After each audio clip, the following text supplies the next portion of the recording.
The EAH Friday noon meeting speaker was Jeff Eddo with Tetra Tech, who is a senior geophysicist and geologist with over 20 years of experience. He talked to EAH about the geophysical methods and technology he uses.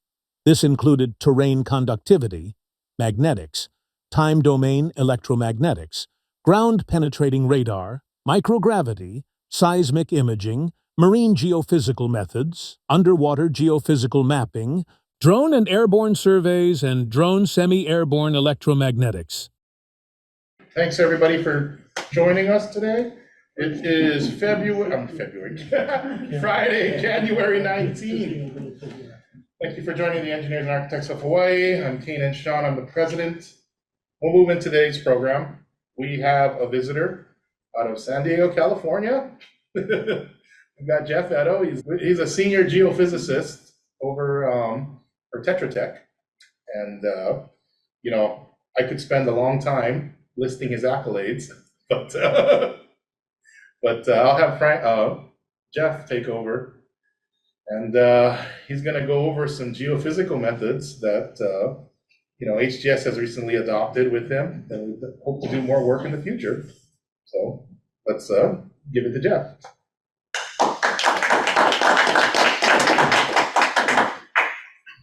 Thank you, everybody, so much.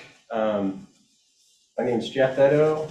I'm a professional geophysicist and also a professional geologist. Been with Tetra Tech for 16 years now. I'm affiliated with our San Diego and also our Honolulu operations across the street from here. I've been in practicing geophysics for about 20 years now. Seen a lot of changes in the industry over the past 20 years, a lot of tremendous changes, and a lot of great new technologies and methods that have came up just in recent years. A lot of the geophysics is very powerful in the sense that you're able to non-intrusively map various subsurface features, so it can help a lot with eliminating unforeseen conditions,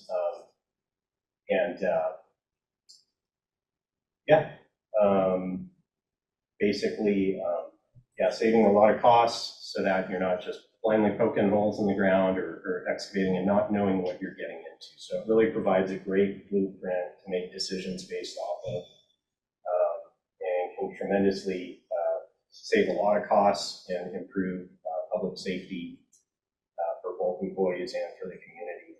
So today I'm going to be providing an overview of various geophysical methods that are directly applicable to a lot of day-to-day problems that need to be solved in Hawaii. I'll be sharing a number of examples throughout the mainland, the Pacific, and Hawaii, and providing some good insight and some tips in terms of applying these methods. So I'll be going over a number of methods that have been around for a while, and then I'll get into some marine geophysical methods, and then get into some drone methods. The first method that I'm showing here, this is terrain electrical conductivity. It's essentially used to detect and map contrast and subsurface electrical conductivity. There's a variety of different conductivity meters that can be used. Some are multi-frequencies, so they can image conductivity at various depths. A lot of terrain conductivities meters measure two different properties, electrical conductivity, which is also known as the quadrature phase, and then also the in phase, which is a different component that's measured. That's the ratio of the induced magnetic field to the primary magnetic field. And the in phase is more often used to detect metal in the subsurface. It's really valuable for that. But a lot of applications for terrain electrical conductivity are mapping shallow voids, caves, and lava tubes and tunnels within the upper 20 feet of the subsurface. It's really commonly applied for mapping the lateral extent of landfill and debris areas, so it's capable of detecting both ferrous and non-ferrous metal debris. Backfill to excavations, A lot of times we have contrast and conductivity between backfill material and the surrounding native soil. Contrasts in soil moisture, saturation, and geology. Underground storage tanks is another one. Pipelines, if they're large enough pipelines, it's a good tool for that. Also, buried archaeological features or foundations, underground rooms that have perhaps been collapsed. Groundwater seeps, for instance, shallow groundwater, and in some cases, contaminant plumes where you have substantial contamination in the upper 20 feet that has saturated the subsurface, or there's high concentrations of the contaminants. So this example shown here on the left, this is a landfill where essentially this is buried coal mining waste, and this site had been graded. So you can see there, the coal mining waste is very electrically conductive, high conductivity readings compared to the surrounding soil. And you can also see where, from grading the site, it's kind of smeared out some of the coal mining waste. So you can see where some of the waste is a little shallower here to the west and a little bit to the north here. This example to the right, this is a landfill within an area that has very conductive soil, a lot of bay muds, salt flats, very, very conductive. The waste material buried within the landfill is primarily construction debris. So a lot of lower conductivity material, concrete, asphalt, bricks, etc. So this, and these black lines here, these are where there was some electrical resistivity tomography transect lines here that were also collected for this landfill. This is a very unique example here. Really illustrates how powerful it can be to use multiple methods at some of these sites. The black dashed line indicates the extent of the landfill waste that's attributed to ferrous metal debris that was mapped out from a magnetometer survey. And you can see where a lot of the less conductive construction material is primarily buried in the landfill. This particular site had borings done every 25 feet. So you really got full ground truthing of what the geophysical results were showing. And the resistivity results correlated so well with the terrain conductivity quadrature results here that we were able to contour the depths of the landfill waste material and calculate the volume of the landfill waste, which was within 3% of what was estimated from doing borings and doing incremental subsurface and surface soil sampling throughout the landfill. So it really shows a very striking correlation. Here are some more examples of terrain conductivity here. This example here is a site in Hawaii where the EM31 terrain conductivity was used looking for voids and caves at a site that was being redeveloped. Ground penetrating radar was also used across the site here. Ground penetrating radar was helpful with determining which conductivity anomalies were attributed to backfilled soil versus which may be caves or voids. So it was used to help reduce the number of anomalies that were mapped by the terrain conductivity, so that, for future site redevelopment, perhaps borings could be conducted where these black dashed anomalies are, that may be potential voids or caves, to confirm whether or not they need to be grouted or backfilled. So this shows a really good example of the use of those two methods for looking for shallow voids and caves in the over 20 feet. This example on the right here, this is quadrature data from collected with the EM31 over a floodplain, and these real saturated pink areas to the north and south, those are attributed to the banks of the main channel here. So a lot more conductive clays here to the north and south, and this particular site was used as a garbage dump by a city. where the trash was burned and dumped, and it had been periodically inundated. So a lot of the cans and other trash had been washed away. But you can see the extent of this high conductivity area here is attributed to the remnants of a lot of the burn waste that remained in the channel. And the lower conductivity or blue areas are associated with areas where there had been a lot of scouring that had carried a lot of material off-site.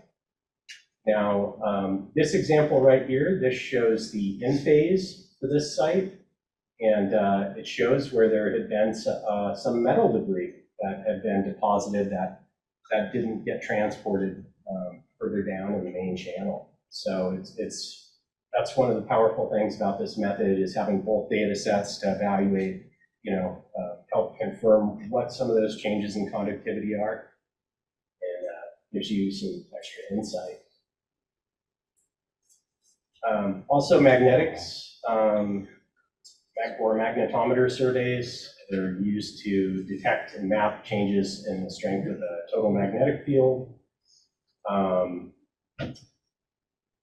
Some good applications for it, and this is a unique one, is in some instances you can detect shallow voids, caves, and lava tubes that are within iron-rich areas, where you kind of have a break in that iron-rich material. You can sometimes see linear dipole anomalies, similar to this shown here on the lower right. Also, really good tool for mapping the lateral extent of landfills and debris areas. It's often used for detecting larger ferrous unexploded ordnance. So the magnetometer essentially detects ferrous metal debris only, which is one of its limitations. Also, real commonly used for detecting buried steel-cased wells and steel I-beams that may be buried. If you're trying to tie into I-beams, or you're trying to extract those I-beams or redevelop the site. Contrasts in geology, in many cases, between different geologic contacts, where you have iron-rich geology and contrast in the geology. Faults in some cases, if you have offset geology that's iron-rich, you can see some magnetic anomalies, but a little less commonly used for detecting faults. Underground storage tanks is another common application for detecting, and utilities and pipelines, if they are ferrous pipelines, oil and gas pipelines, really common application. If it's pipeline, you may expect linear dipole anomalies, similar to what you see here. And it's also a common tool that's used for mapping archaeological sites. This example in the upper left here shows total field magnetometer data, where these are cut-off I-beam piles for a site that was redeveloped.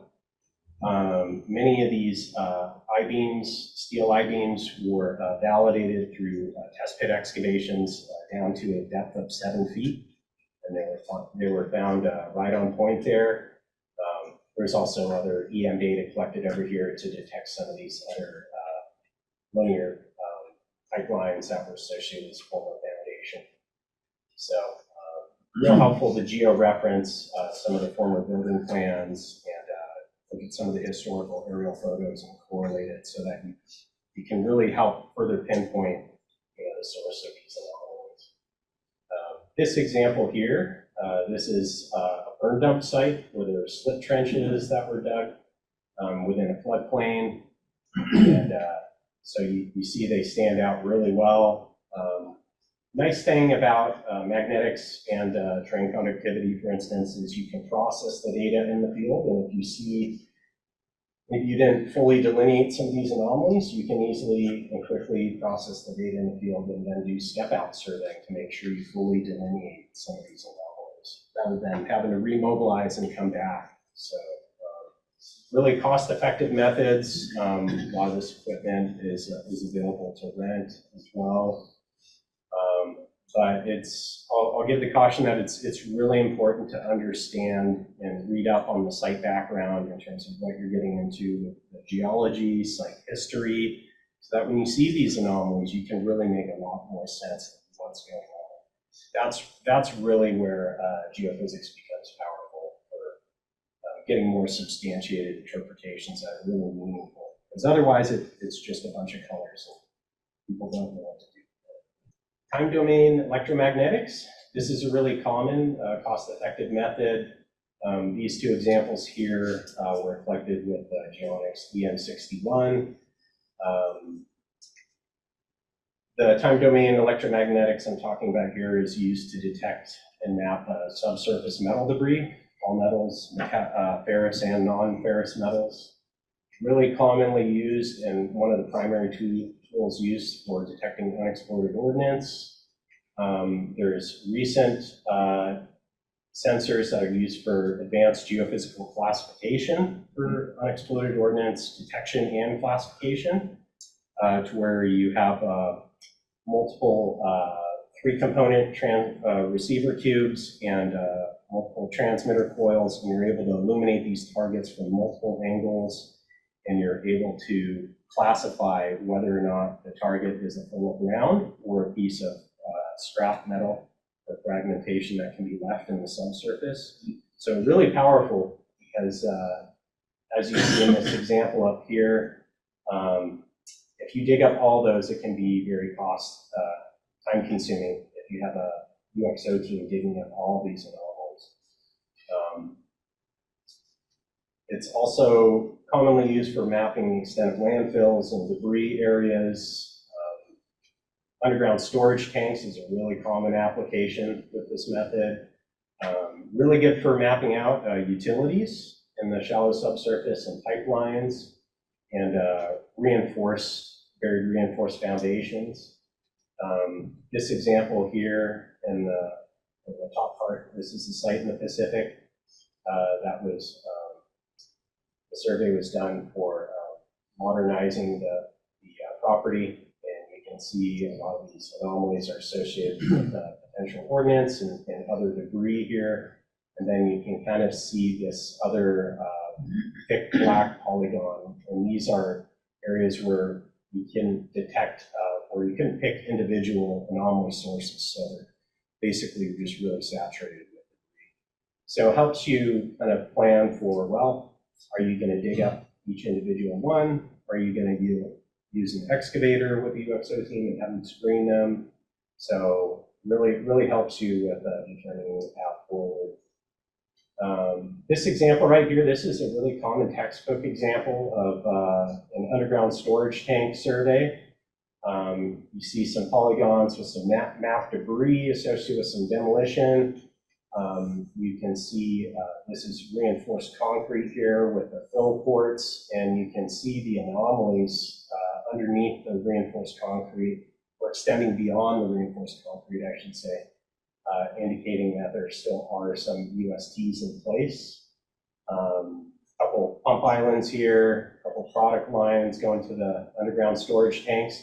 So this is a really cost-effective, common method to use, say in your phase 1 environmental assessment, where you're trying to confirm where some of these recognized conditions are, or these wrecks are, that need to be addressed, so you can bias your sampling locations and know whether or not indeed there is evidence that these tanks still exist or these debris areas exist. So really provides a great blueprint and helps make your environmental phase 2 environmental assessment a lot more defensible in terms of weight of evidence, in terms of what's guided your sampling. How many sensors does it take to do a map like that? I guess that's a gas station, right? Yeah, it's a former gas station. The EM61 is essentially on a cart. It's got bicycle-sized wheels, or 1 meter by ½ meter size cart that you push. But you typically will use other utility locating methods on sites like this, like you'll use a line tracer, ground penetrating radar, And then if you have candidate EM anomalies from your EM61 data, you'll also do ground penetrating radar transhexogram to help further investigate the depth of the anomaly, whether indeed it really may be an underground storage tank if you get nice GPR reflections off the top of it, or if it's just some metal debris. So it's, for these kind of UST surveys, typically always using other instruments as well. Quick question of that, what's the scale of that rectangle? How many feet by how many feet? That's about a 1 acre site. Yeah. So kind of a standard, smaller underground storage tank site, but these kind of surveys are really good to do over really complex sites, for instance, like former aerospace structure sites where you may have multiple tanks and a lot of complex features going on that might need to be pulled out or redeveloped as well. So, You have in hand when you're doing this the as-built drawings? sometimes not. So that particular site had no as-built drawings.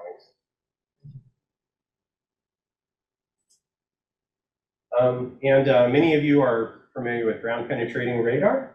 Real common tool used for mapping shallow voids, backfilled excavations, contrast and shallow geology.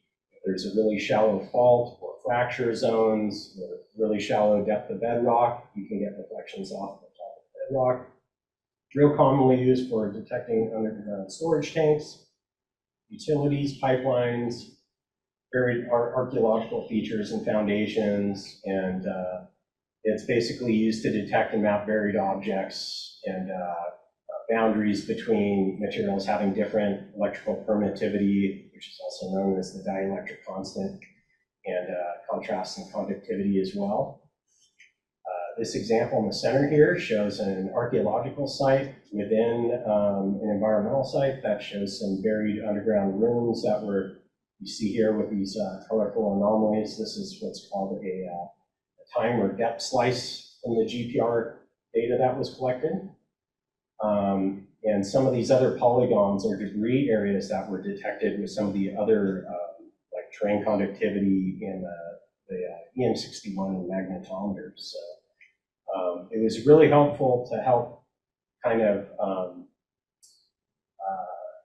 understand what was debris versus what's associated with this archaeological feature. So another demonstration of how it's powerful to use multiple methods in this case.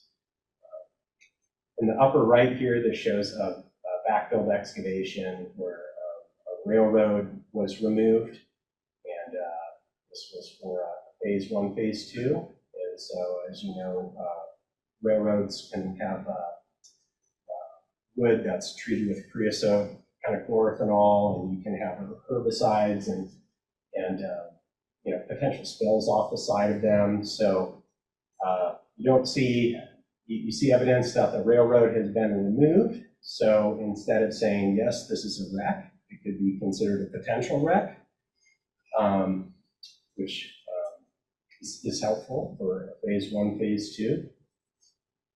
This railroad was leading to an industrial site, so it was of interest for this. This lower example here, this shows a GPR survey that was done to determine the thickness of a gravel tail race floor. This tail race was pumped out for remedial investigation, and it was important to estimate the thickness of the tail race floor. And you know, GPR, some sites works really well. You expect it to work perfectly, and it doesn't work quite so perfectly. And then vice versa. There's some sites where you think it's not going to work, or you don't think it's going to work very well, and you actually get the results that you need. So really cost-effective and easy way to confirm and some of these subsurface features and provide additional data with other geophysical methods. In this case, this area was saturated, so boards were put down to be able to actually push the GPR, and there was a lot of skepticism that we'd even be able to get reflections off the bottom of that. Looks like you did. But it worked. So it's it's a great example of how it's quick and easy to give it a try with ground penetrating radar, but really valuable for a number of practical applications. Did you have to adjust for? Did you do that scan specifically? So how did you adjust the dielectric constant for moisture content since it's saturated? We actually looked up some values, and then we adjusted it in the field as well. So very good, very good. Yeah, that's always encouraged to check what publications say, which aren't always necessarily right, and then you do your own analysis. But between doing that kind of desktop analysis, it really can give you an upper hand with doing geophysics in the field. And electrical resistivity tomography. This is used to detect and map contrast and electrical resistivity. You can kind of see these little black dots on the surface. These are electrodes that are put into the ground that are watered and salted to get good electrical connectivity with the soil. And then you're basically inducing electrical current into the ground from one electrode to the other in multiple combinations and permutations. So you get this, and you model the data, and you get contrast and electrical resistivity. So really common application for detecting voids, caves, lava tubes, and tunnels, especially when you know it's going to be over a swath and you want to run a line over it and confirm the exact location. Real commonly used to evaluate the thickness and depth of landfill materials. Really effective for that, as I showed you from that other example with the train conductivity results. Thickness of mine tailings piles, really good application for that. We've been doing a lot of those surveys, getting some really good results. And also for slope stability and assessments for some of the projects as well. Also contrast in geology, mapping faults, fracture zones, depth of bedrock in some cases, groundwater, shallow groundwater seepage, and in some cases contaminant pools. If your geology isn't too complex and you have a lot of contaminants in the groundwater, then it can change the electrical resistivity of the subsurface.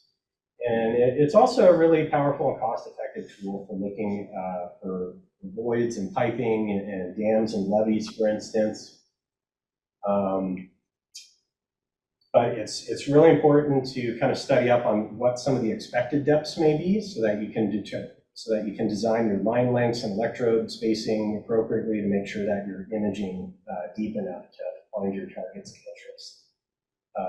This example here shows a site with mine workings and within some volcanic bedrock that's highly electrically resistive. So you have high resistivity readings in the bedrock. You see this blue anomaly here. That's a low resistivity or high conductivity anomaly associated with a tunnel or mine working that was saturated with water.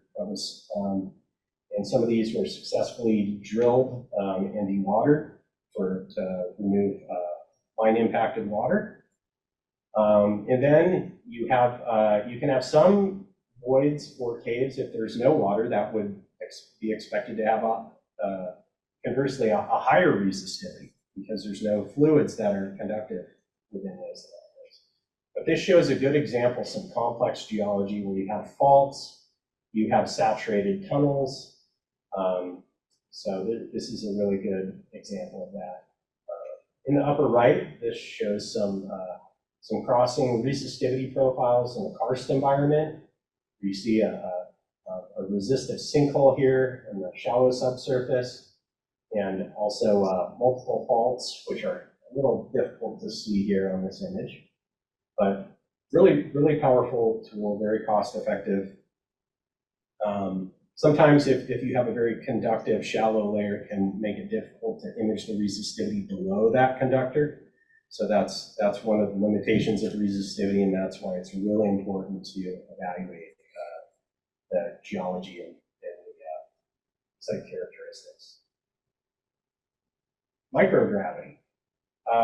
This method's not used quite as often, but it's indeed a very powerful method. It's used to detect variations in the Earth's gravitational field to determine areas of contrasting density. The gravity meter is pretty inexpensive to rent. What's great about it is you can take a number of station readings, and if you see you need to delineate things further, you can do step-out surveys like you do with some of the other methods. It's great for detecting voids, caves, lava tubes, and tunnels, especially if you may have some other metal in the subsurface that could interfere with other methods like resistivity, for imaging karst areas for remediation, reconstruction assessment, subsidence evaluation, geothermal and hydrogeologic characterization, and for levees, because you simply set the meter down. It takes about a minute per reading. This example here shows a karst environment for a community where you see these, the warmer colors are indicative of a lot of the voids and caves. And so really cost effective and good method that is a good one in the toolkit for if you have other sources of interference. That's cool. What gravity is it measuring?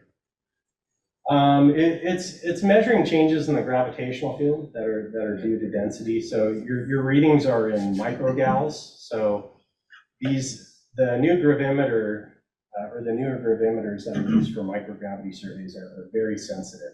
Like you typically have to go back to a station reading and see if there's been any changes periodically throughout the day.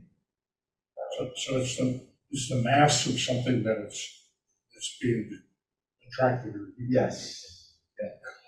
Is it all in the same vector according to the center of the Earth, or is it relationship to some things inside of it? It can be in a relationship to some things on the side, but more or less it's underneath it. So there's various factors that will affect the gravity readings, which are beyond the scope of what I'll discuss here. What type of unit is it? Like the GPR type of unit? No, I mean, gravimeters are pretty small. So you set them down on the ground, and a lot of the new ones automatically level themselves and do some corrections. Some have GPS built into them. It takes about a minute per reading, and then you move it to the next reading. So pretty light and non-intrusive. 3D and 2D high-resolution seismic imaging. So this is a really powerful method to find some of the most direct evidence of locating a fault. It's been around for quite a while. A lot of this technology, when I started in the industry, was just primarily used for oil and gas. It was too expensive for the environmental industry a lot of times. But now with adopting a lot of that technology that's been used and a lot of the advancements, it can be done pretty cost effectively for engineering and environmental projects. We now use wireless nodes where you can harvest a lot more data a lot more quickly, do a lot more miles of seismic lines. There's mini vibe units like this vibe truck here, smaller mini vibes that can be used to sweep a broad range of frequencies into the subsurface and get really high resolution seismic imaging data for a much lower cost. This example here shows some 3D seismic imaging, some of the modeling using some proprietary software that we have that shows a karst environment. Here's some faults here where you see some offset reflectors in this seismic image here. In the lower right, this shows just standard 2D seismic sections. And to the right over here, this is using full waveform inversion, where you're actually getting some of the 3D attributes in the data. So you're actually seeing some three-dimensionality and getting better resolution of the data. So yeah, can be used for detecting abandoned mines, voids, infrastructure, transmission corridors, looking at liquefaction susceptibility, transition from seismic zones, fault characterization. Now this is an example of a 3D seismic survey used to locate voids under an interstate. All these little dots here are wireless nodes that were laid out. And you can see from the 3D seismic imaging, here's some of the voids underneath the interstate. This is the highest priority target. The results showed zones of at targeted depth with higher P-wave velocity attenuation. That's what you're looking for with voids, correlated against low P-wave velocity zones that were targeted for drilling. We're able to calculate the depth and azimuth for a directional borehole to intercept the targets so that they could be grouted. And the project team successfully calculated the void volumes and provided detailed specifications for the grouting program for mitigating the hazards. Why was this site selected? Because there was some failure, some issues with the interstate, and there was some known voids that were found, so they wanted to delineate the extent of the voids that they're up against, so that they could be grouted. We have marine geophysical methods. So you can do marine electrical resistivity tomography, laying the resistivity lines at the bottom floor. In fact, recently we've done some time-lapse electrical resistivity tomography surveys where you take readings periodically over a course of, say, 24, 48 hours, or you can come back and take more, collect more data over those exact line locations and see the changes in resistivity over time as tide changes, etc. Real good for looking at if there's some leachate and sediment that's migrating or changing, so a good tool for that. And looking at marine geology, with contrast and resistivity associated with changes in geology. Marine magnetometer surveys, these are done pretty frequently. This system here, this shows one of our hovercraft systems with a marine gradiometer array here for, this is a pond, so it's all floatable. So you can put it on various marine platforms. You have electromagnetic surveying, like the time domain electromagnetic methods that I showed you previously. So like that EM61, this is it being towed on a pond with 2 to 3 feet of water. Detecting ordnance. Also have multi-beam and side scan sonar for looking at areas before dredging is performed. And utility locating as well. So real common to do marine magnetometer surveys looking for underwater pipelines or marine electromagnetic surveys, for instance. So this is a marine EM system. This is actually a marine AGC system. That would be good for coming up with construction plans for dredging.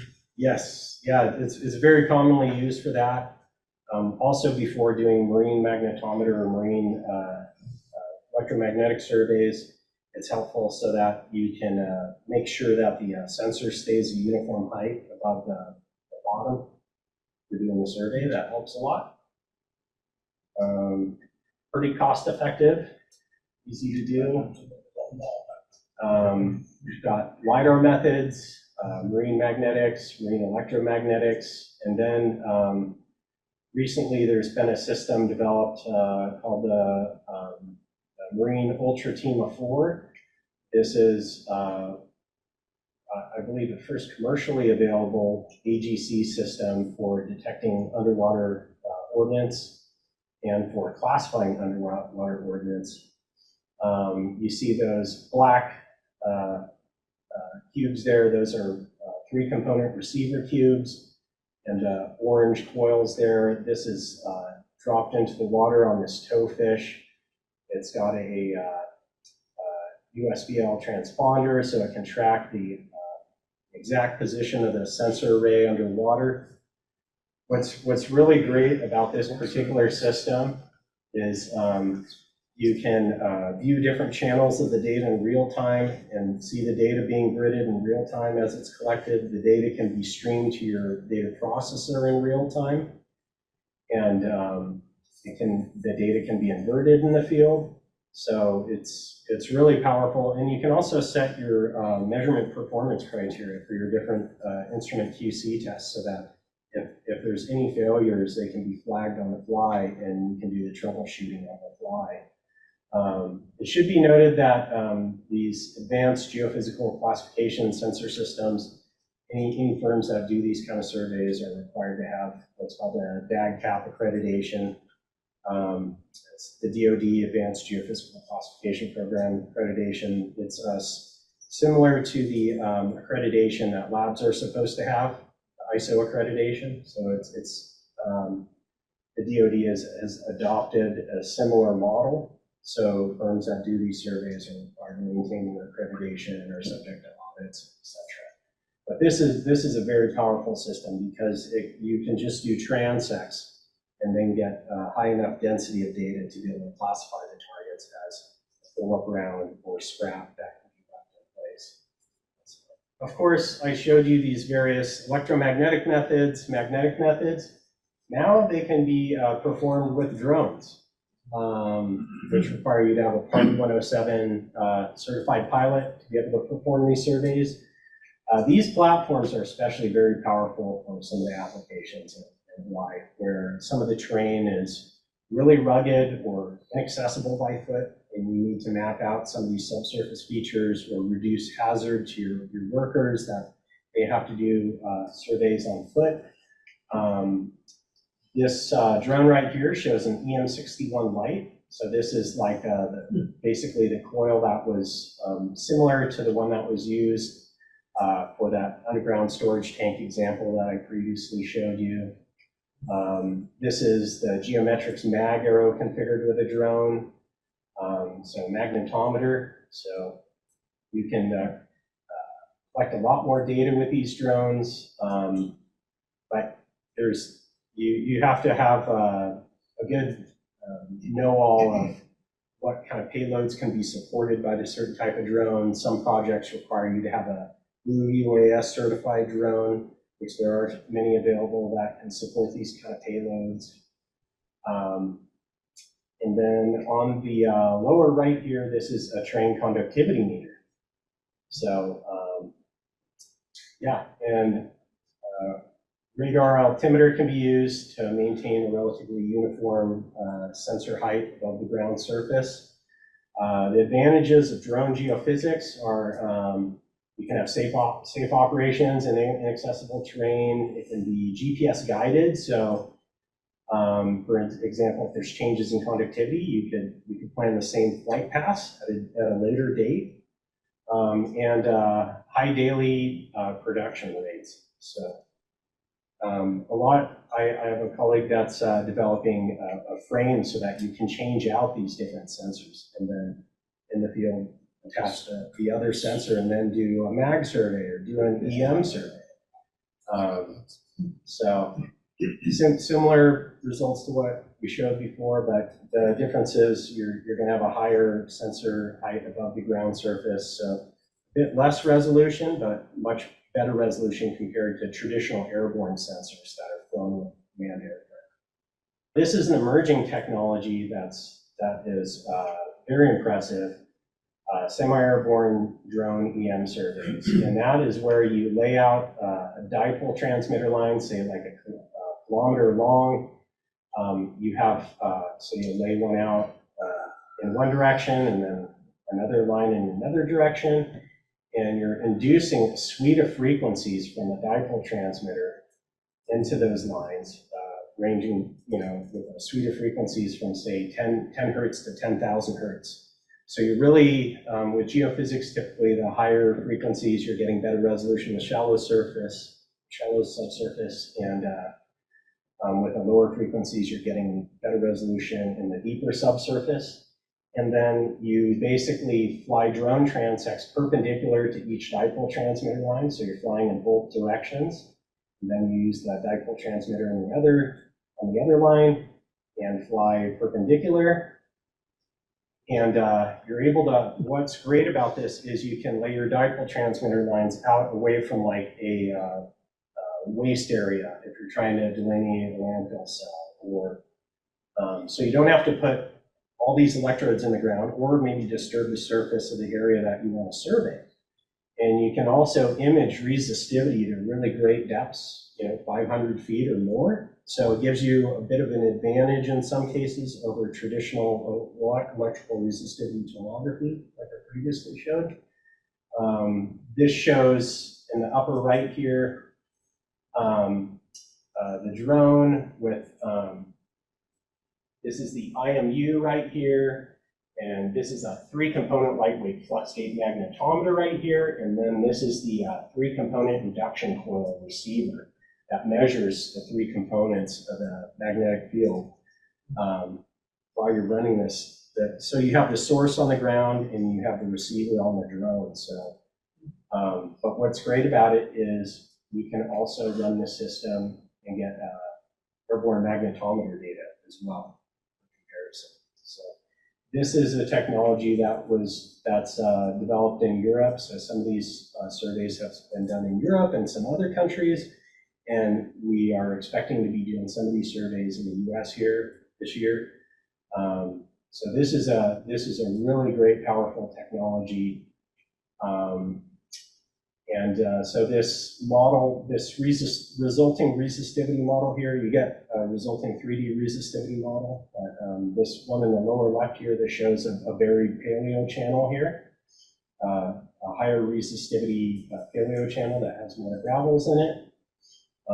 In the lower right here, this shows a low resistivity or high conductivity zone of mineralization at great depth here, actually 350 meters.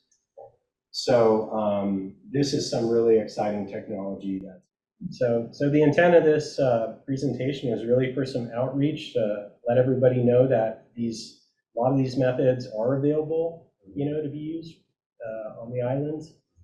And yeah, hopefully, see more and more geophysics being used. And you'd think it's being used even more in California, but it's being used more and more, but it's of great benefit to everybody, the taxpayers, the clients, to understand, the use and applications and to use it more. And so that if you're driving over a road,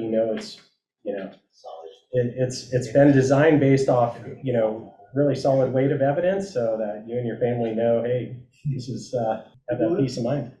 Quick introductions. This is Robin and Christian. They did the EM31 survey that Jeff used in the example for the terrain conductivity, so they can attest to lugging that equipment around. Yeah. And show some appreciation for Do it. you have to make electrical connection to the ground, or is it just a device? No, it's a boom, so you put it over your shoulder and just walk and collect data. Yeah. Questions? Yes. Howard. Wouldn't the Israelis have had a field day with these various monitoring devices? Every soldier, every gun, everything? Looking at the Hamas film. Yeah, I mean, this is really, in terms of this kind of technology, I don't think they're aware of it, but it's really valuable for a number of reasons. What are the benchmarks that you tie things to, or did you ones we see the blast things in the ground, or? Oh yeah, that's a good question. So for the drone magnetometer and EM surveys and the Semi-Airborne EM surveys, you actually don't need to set out ground control points like you do for, say, an airborne or a drone orthophoto survey, for instance. So these systems are configured with RTK GPS, and so the resolution that you're getting with the GPS is good enough for the resolution that you're getting in your model. But yeah, you can tie in survey grade accuracy because you're not per se tying in imagery with that ground control point. Do we have any questions from people online? Bill, Frank? Yes, I do. I notice a lot of overlap in the applications of electrical conductivity, magnetics, and ground penetrating radar. Do you often find yourself using one technique to confirm the findings of another? Yeah. Yes. Yeah, quite often where we can. That's one of the main challenges, is explaining that to clients so that they understand the cost benefit in the end. It's, in many cases, it's better to use multiple methods so that you don't have to pay more on the back end with uncertainty. But some of these methods alone in certain instances can be effectively used alone.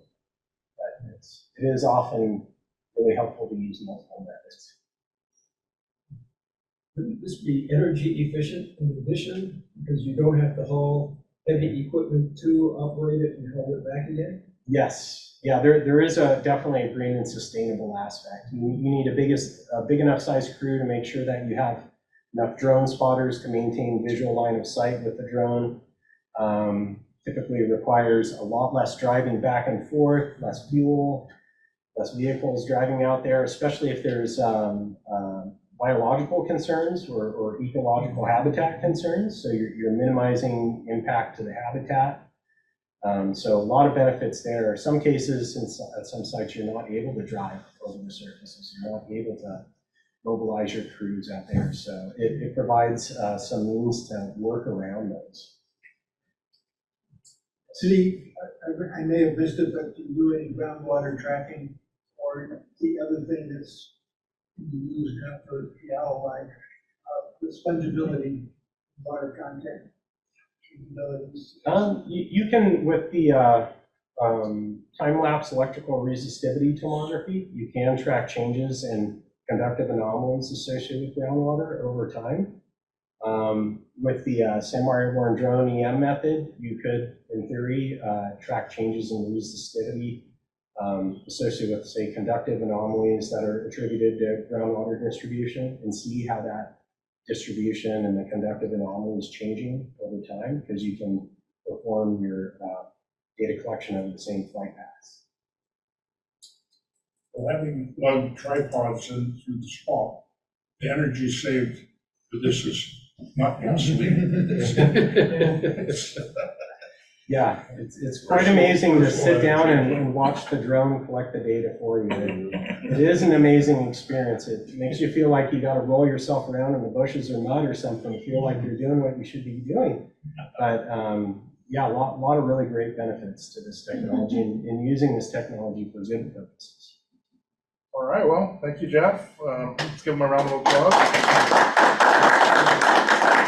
On behalf of the EAH, I'd like to present to you our certificate of certification. Thank you, Kanan. Look at the camera and smile. Yeah. Great. All right. So we're good? Okay, we're good. Appreciate you having me. Engineers and architects of Hawaii welcome your comment on this program and any of our recent programs. We encourage your direct participation in this community outreach. So please email us your comments and ideas at eahawaii@gmail.com.